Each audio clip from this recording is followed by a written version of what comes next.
రథసప్తమి అంటేనే అందరికీ గుర్తుకు వచ్చేది ఆ సూర్య భగవానుడే కదా అండి. మాఘశుద్ధ సప్తమి రోజున రథసప్తమి పండుగనైతే మనం జరుపుకుంటామండి.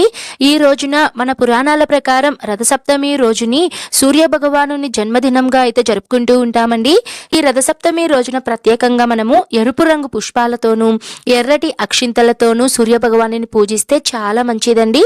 ఇంతటి విశేషమైనటువంటి రథసప్తమి పండుగ 2025వ సంవత్సరంలో ఎప్పుడు వచ్చిందో తెలుసుకుందాం. దానికన్నా ముందుగా మనకి మాఘమాసంలో సప్తమి తిథి ఎప్పటి నుంచి ఎప్పటి వరకు ఉందో తెలుసుకుందాము.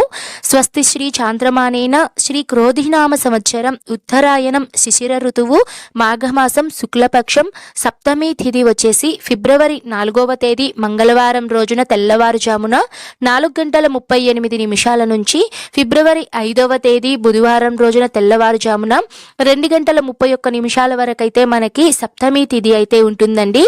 మన హిందూ ధర్మ ప్రకారం మనకి ఉదయం సూర్యోదయం టైంలో తెల్లవారుజామున మనకి ఏ తిథి అయితే ఉంటుందో ఆ రోజుని ఆ తిథిగా పరిగణిస్తాం. కాబట్టి ఫిబ్రవరి 4వ తేదీ మంగళవారం రోజున 2025వ సంవత్సరంలో రథసప్తమి పండుగనైతే జరుపుకోవాలండి.